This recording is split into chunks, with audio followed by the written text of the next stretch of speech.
Сәлем достар, бүгін сіздермен бірге өте дәмді дастарханда ерекше көрінетін дастарханның сәнін келтіретін хворст розаның қалай жасалу жолын көрсететін боламын.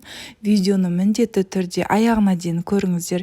Егер маған тіркелмеген болсаңыздар, тіркеліп қойыңыздар. Ингредиенттердің барлығын описанияға жазып кететін боламын.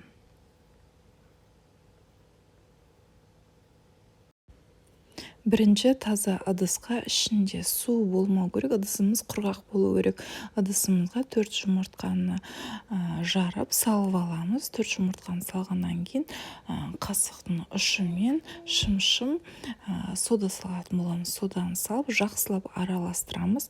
Араластырғаннан кейін шетінен аз-маздап ұн салып отырып қаттырақ қамыр илейтін боламыз.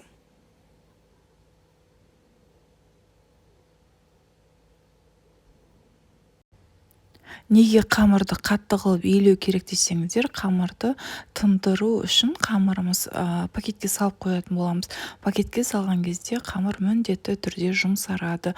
Сондықтан ол егерде жұмсақ илесеңіздер, қамырларыңыз жайған кезде бұлжырап кетеді. Бұлжырап кеткен кезде қамырларыңыз хрустящий болып піспейтін болады. Сондықтан міндетті түрде қамырларыңыз қатты болып илену керек. Қатты болған кезде пакетке салып қойған кезде кішкене ғана жұмсаратын болады қамырларыңыз.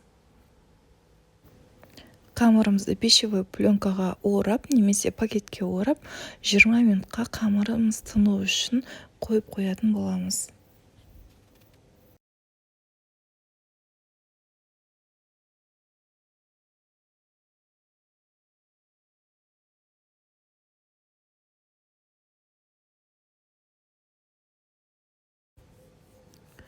Ковригімізге немесе дастарханымызға ұнды сеуіп аламыз.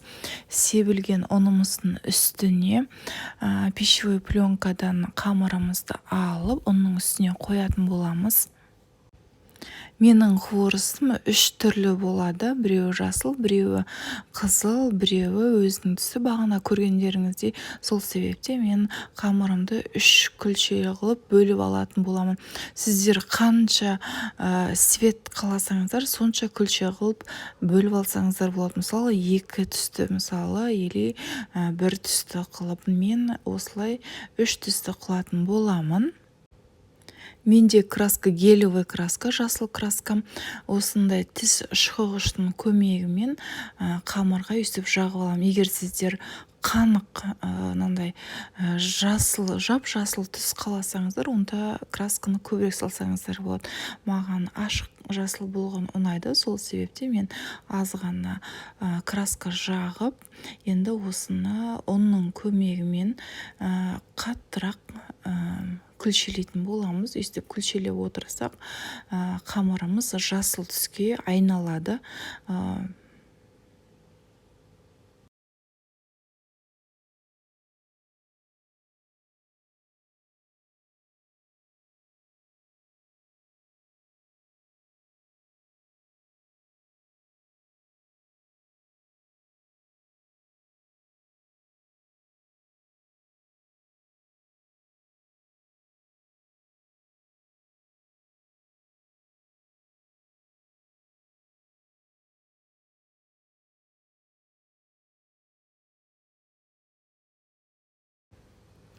Міне қыздар, қамырымыз жап-жасыл түсті болды, ашық жасыл.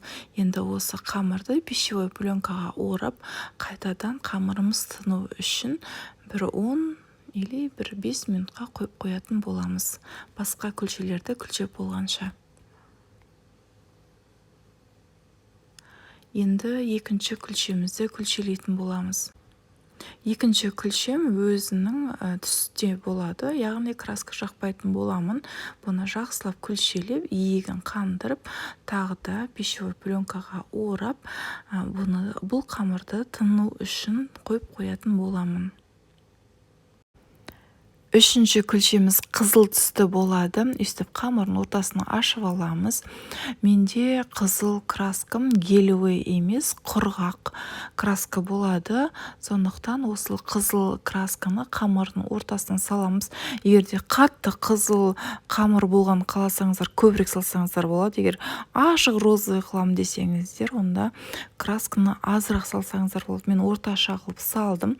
Осыны өстіп қамырды жабыңқырап, бұл гелевый болмағаннан кейін ортасынан шығып кетуі мүмкін. Сондықтан осылай тең ортасына салып, енді осы ұнның көмегімен жақсылап қамырымыздың иегін қандырамыз.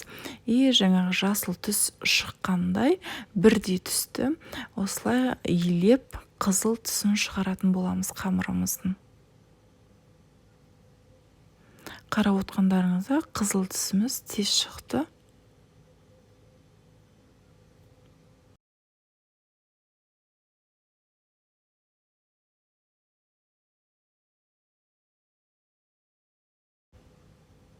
Мен красканы көбірек салып жібердім, сол себепте менің қызыл түсім өте қанық қызыл түс болды. Тағы да пищевой пленкаға орап, қамырымыз тынғанша қойып қоятын боламыз. 10 минут тұндыруға қойып қойдым қамырымды. Осылай ұнның көмегімен қамырымызды жаямыз. Қамырымыз міндетті түрде өте жұқа жайылу керек. Жұқа жайылған кезде хворостымыз хрустящий, орыс тілімен айтқанда хрустящий, өте пузырек, көзге де әдемі көрінетін, дастарханда да әдемі көрінетін хворост болып пісетін болады. Өте жұқа жаюға тырысыңыздар.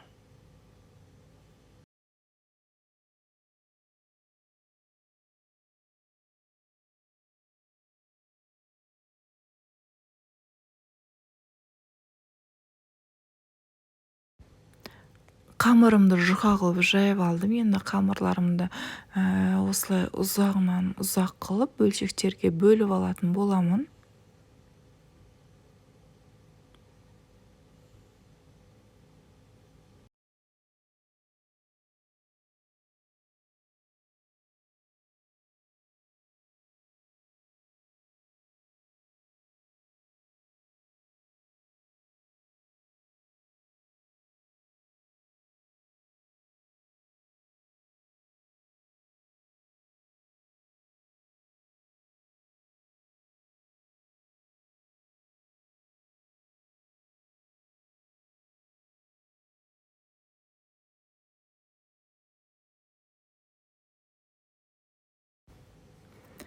Қамырымды 5-ке бөліп алдым. Енді қызып тұрған майға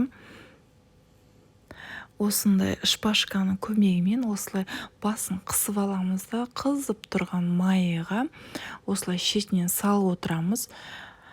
Май қатты ыстық болғаннан, қамырымыз жұқа болғандықтан тез 1-ақ минутта пісетін болады. Осылай асықпай қолдың көмегімен орап отыратын боламыз. Мен сіздерге бір емес, қалай пісіру керектігін 2 түрін көрсететін боламын. Міне болды, біздің қамырымыз пісті.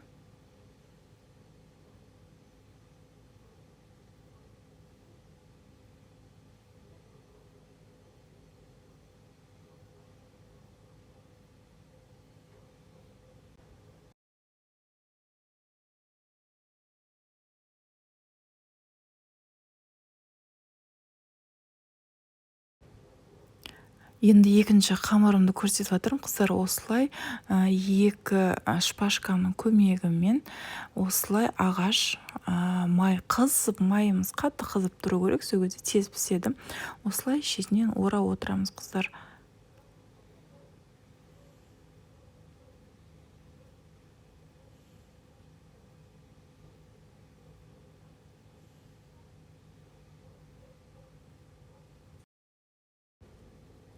Хворостың әр түсінің 2-3-еуін қалай пісіргенін көрсетемін. мына қыздар, көздеріңіздің алдында көрсетіп жатырмын. Мына басын осылай ғана сәл ғана орап аласыздар. Егер бағанағы видеоларда көрінбей жатса, осылай қолдың көмегімен орайсыздар. Өте тез, өте оңай пісетін қуырыстың түрі.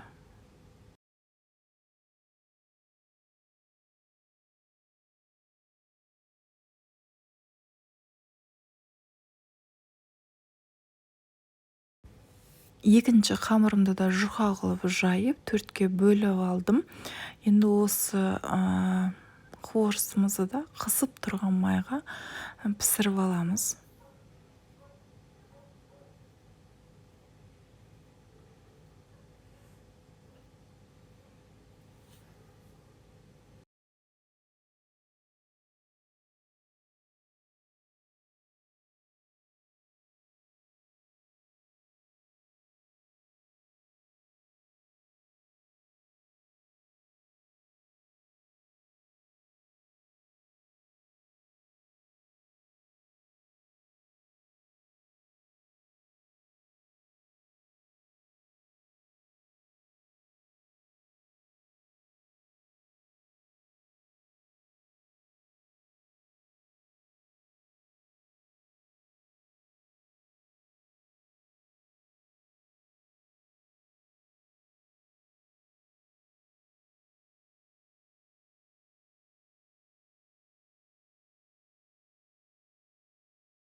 Егер де қуырыстарыңыз ораған кезде ашылып кетіп жатса, осылай жаңағы шөпшектің көмегімен қысып қойсаңыздар болады.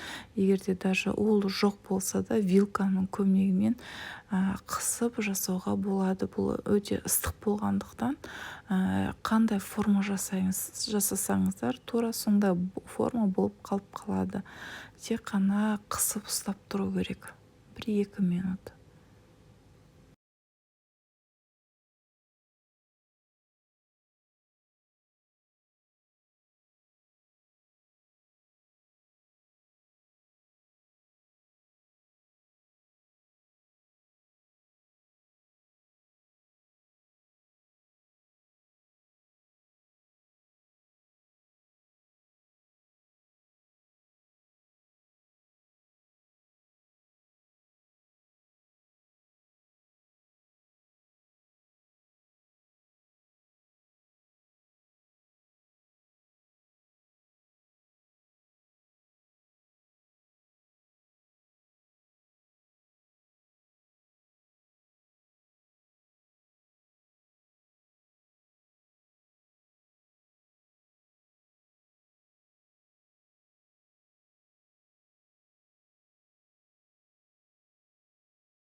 Қараңыздаршы, өте аз уақытта осындай әдемі қуырыстар пісірдік.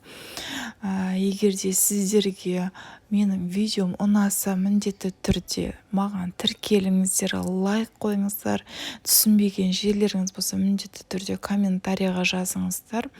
Міндетті түрде жауап беретін боламын. Менімен бірге болғандарыңыз үшін рахмет. Айтпақшы, айтуға ұмытып бара жатырмын. Осылай бетіне сахарная пудра сепсеңіздер, өте әдемі көрінетін болады. Қараңыздаршы, бірден түрі өзгере шықты. Менімен бірге болғандарыңыз үшін тағы да айтамын, қайталап рахмет. Менің инстаграм парақшама тіркеліп қоюды ұмытпаңыздар. Сіздермен бірге болған Алима Жарқынбекқызы.